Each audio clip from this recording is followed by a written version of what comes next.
Hola, buenas. Mi nombre es Maricruz Tornay, soy de la Universidad de Nebrija y junto a la profesora Graciela Padillo vamos a presentar la comunicación titulada Activismo con perspectiva de género, desafíos de la agenda feminista en el ámbito digital. Voy a compartir pantalla.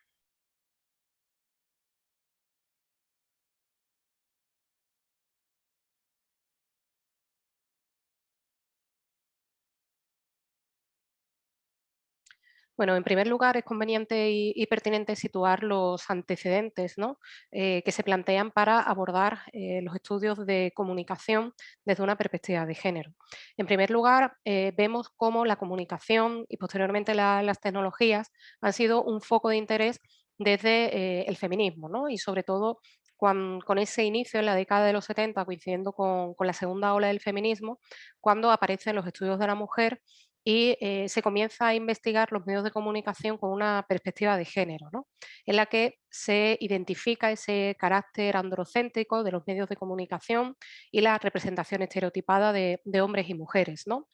Es en esta década y coincidiendo también con la emergencia de Internet, cuando se producen las apropiaciones tecnológicas por parte de movimientos sociales y organizaciones a nivel internacional, ¿no? Podemos estar hablando desde esas primeras experiencias del Ejército Zapatista de Liberación Nacional, cómo se producen esas apropiaciones tecnológicas, también con los distintos movimientos antiglobalización, que hacen, ¿no? Convierten las tecnologías en una alianza para la autorrepresentación, para la articulación y para, bueno, pues posicionar, ¿no? Los mensajes y el debate en la agenda pública. En este contexto también de la década de los 90 se da un hito muy importante para los derechos humanos de las mujeres y para la promoción de la igualdad, que es la celebración de la Cumbre de Beijing en 1995 y la declaración y plataforma de acción que se produce como fruto de esa Conferencia Internacional de la Mujer. En este caso, en la plataforma de acción se recoge el punto J, denominado mujeres y medios de difusión, en los que se plantea la necesidad o se plantea como un objetivo estratégico el acceso de las mujeres a la tecnología, a la toma de decisiones, a la participación. También se involucra o se recomienda a los medios de comunicación la realización de una representación no estereotipada. Esta conferencia también es muy importante porque en este punto se involucra existen recomendaciones de una perspectiva muy global, tanto para organizaciones, asociaciones de profesionales, el ámbito educativo, ONGs, con el objetivo de favorecer, ¿no? El acceso de las mujeres tanto al acceso como a los medios de difusión, lo que en ese momento se llama medios de difusión, y a las tecnologías como forma de empoderamiento, ¿no? Fruto de todo ello y en ese contexto de final del siglo XX, pues se pone en marcha esta importante iniciativa del proyecto Monitoreo Global de Medios, que desde 1995 analiza la representación de las mujeres en más de 120, 130 países, y es en este contexto en el que también aparecen experiencias que son pioneras en ese momento, como en el caso de España, Mujeres en Red o Amecopress, las primeras medios feministas o agencias de comunicación feministas por la igualdad de género, ¿no? O que incluye la perspectiva de género, y un poquito posteriormente Pícara Magazine, también un medio referente en el ámbito español por ser, bueno, pues considerado como el primer medio feminista o con contenidos exclusivamente con perspectiva de género, etcétera. En este contexto también y desde el ámbito teórico se producen también aportaciones muy interesantes por la crítica que se hace a la ceguera de género a los estudios de ciencia y de tecnología, ¿no? En este caso, pues aquí se pueden plantear otras, pero recuperamos a Donna Haraway con el Manifiesto para Cibos y más adelante la aportación de Judy Bachmann con el tecnofeminismo y también con otros análisis que visibilizan precisamente los sesgos de género que se dan en el ámbito de la ciencia, de las tecnologías, que por supuesto no son neutrales, ¿no? Este es el planteamiento que hacen estas autoras. De manera más reciente, vamos a ver que el contexto de la cuarta ola del feminismo supone una presencia de las mujeres, sobre todo con una capacidad de movilización a nivel mundial, pues más que demostrada, ¿no? Y que surgen sobre todo a raíz de esas campañas internacionales que se sostuvieron o que tuvieron un impulso a través de las redes sociales, como por ejemplo el del Me Too y el Ni Una Menos y Vivas Nos Queremos, más para el caso de América Latina y que luego tuvo su réplica, ¿no? En el caso de España, pues vemos también que la situación o el juicio que he conocido como el de la manada por la violación grupal también fue el desencadenante para esta movilización en las calles. En este caso podemos hablar que las redes sociales y las tecnologías tuvieron un papel muy importante. Guiomar Rovira habla de esas multitudes feministas conectadas que plantean o que evidencian el papel estratégico y la alianza estratégica del feminismo con la tecnología de manera más reciente, ¿no? O en este contexto en el que nos situamos en la actualidad. Vamos a ver que la presencia de las feministas en el ámbito tecnológico ha sido muy importante y podemos estar hablando de una forma de activismo online. Por supuesto, también estamos viendo que, por supuesto, hay un condicionamiento con el periodo de la pandemia por COVID que ha dado un impulso precisamente a esta organización a través del ámbito digital. Vamos a ver que en este contexto también surgen muchos medios digitales feministas,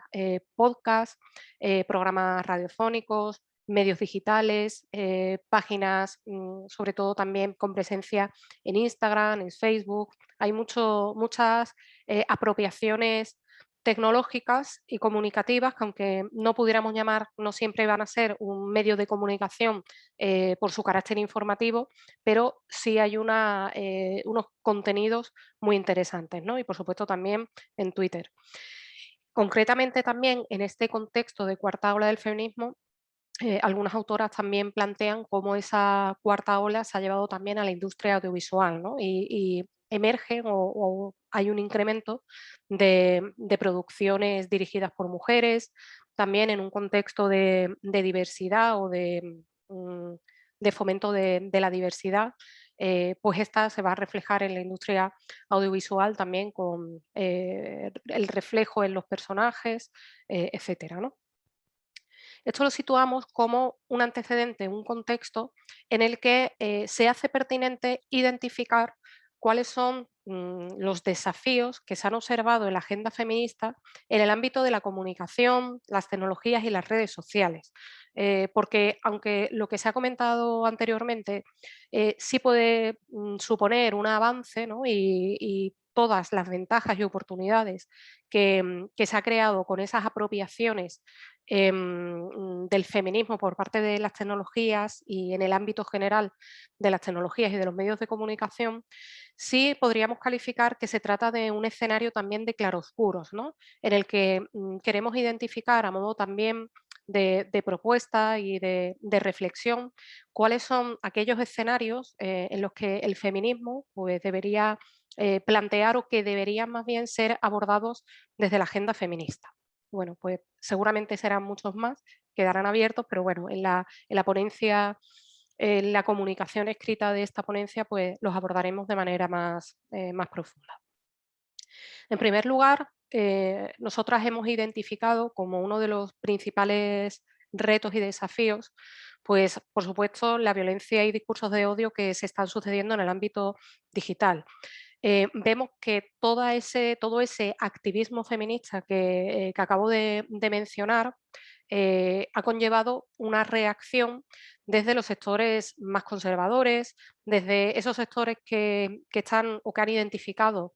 que han reaccionado a los avances y a la presencia de las mujeres, tanto en la calle como en las instituciones, como una pérdida de derechos, ¿no? O que se ven amenazados, esas masculinidades amenazadas,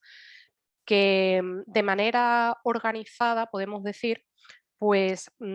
plantean unos discursos y unos ataques hacia mujeres activistas o hacia el feminismo de manera general, y que se agrupan en esto que podemos comentar como la manosfera, ¿no? También podemos identificar pues perfiles de youtuber como un tío blanco hetero, como Roma Gallardo, que se lucran directamente del ataque a mujeres feministas porque, como ya sabemos, las visitas, ¿no?, a sus vídeos es lo que genera dinero, y cada vez que esos vídeos generan más polémica o se centran en la ridiculización de mujeres activistas, pues efectivamente para ellos supone ingresos de dinero, ¿no? Sin embargo, nos preocupa que estos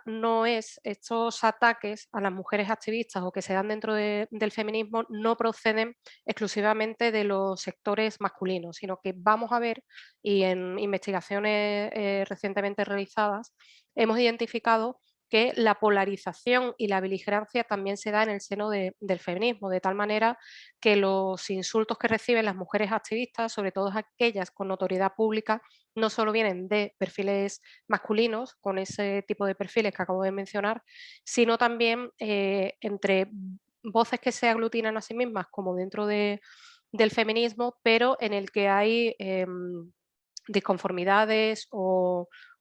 rupturas, podemos decir, en determinadas cuestiones de la agenda. Sobre todo me estoy refiriendo pues, al tema de la ley trans o también a la prostitución o a los vientres de alquiler, ¿no?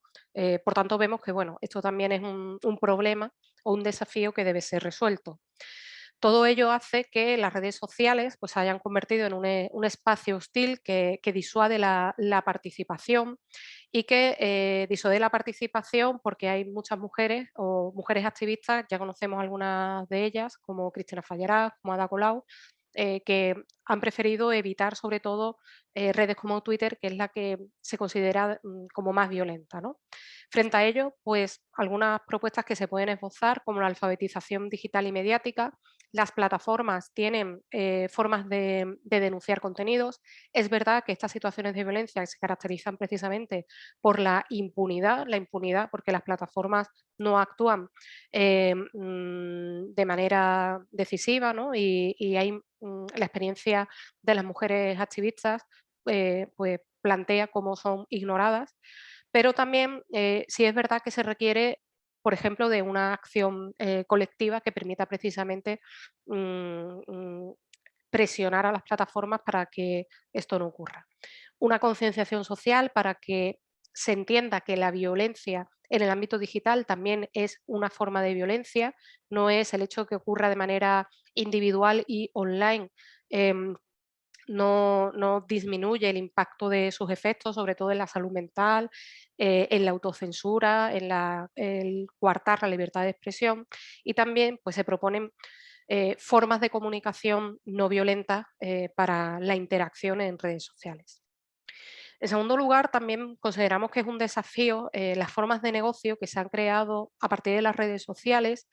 y que, bueno, en algunos casos, pues claro, no merecen ser juzgadas en tanto que pueden ser estrategias de autosostenimiento de las personas que lo están realizando. Pero sí es verdad que si atendemos a lo que ello representa, pues estamos viendo el negocio en base a la sexualización, a la cosificación y a la reproducción de estereotipos, ¿no? Pensamos, por ejemplo, como una plataforma como OnlyFans pues, supone una vulnerabilidad frente a una situación de vulnerabilidad frente al acoso, la prostitución.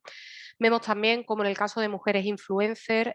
también supone un refuerzo de estereotipos porque se sabe que las mujeres siguen más a mujeres, tienen tendencia a seguir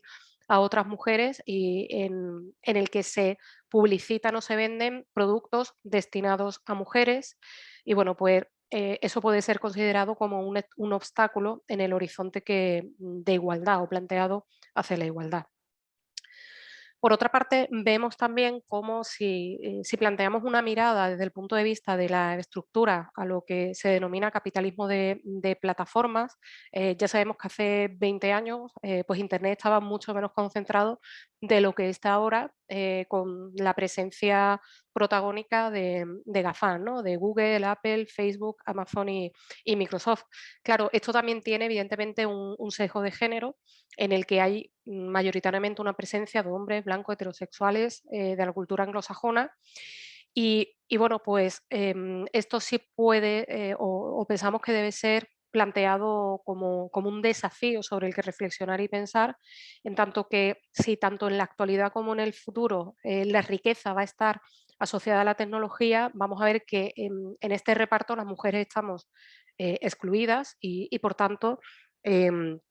es un foco o debe ser planteado como un foco de aumento de brechas de género. También vamos a ver que en el ámbito tecnológico, pues se ha dado en los últimos 20 años una precarización del trabajo, imbuido también de esa coyuntura de regulación laboral. Vemos cómo ha habido un aumento de profesiones freelance y esto es especialmente preocupante en el sector de la comunicación y del periodismo. Em, las periodistas que freelance y que, digamos, comparten sus contenidos, estoy hablando de mujeres con notoriedad pública o mujeres con un abierto carácter feminista, que también hacen activismo a través de sus contenidos, vemos que son más vulnerables a esta violencia y discursos de odio de los que hablaba anteriormente, ¿no? Y cómo esto también produce una sobreexplotación en el ámbito claro, en el ámbito privado, porque estas también situaciones se dan a través del teletrabajo y sobre todo la vulnerabilidad de que no exista ninguna empresa que pueda respaldar o que pueda defender a las profesionales en el caso de los discursos de odio, pero que tampoco ellas tengan posibilidad desde el punto de vista de la organización sindical para presionar a las empresas o hacer valer sus derechos, ¿no? Como conclusiones, pues vemos que estos solo son, como mencionaba, solo son algunas pinceladas de desafíos que hemos visto en el contexto de las tecnologías, la comunicación y las redes sociales. Por supuesto, el debate sigue abierto y seguramente habrá muchos más, pero consideramos que es importante traerlo aquí y apelar, ¿no?, a la capacidad del feminismo, capacidad histórica que ha tenido para la realización de análisis, el planteamiento de aportaciones y sobre todo su capacidad movilizadora de la ciudadanía para hacer frente a estos retos importantes, ¿no? Bueno, pues muchas gracias por la atención y seguimos en contacto.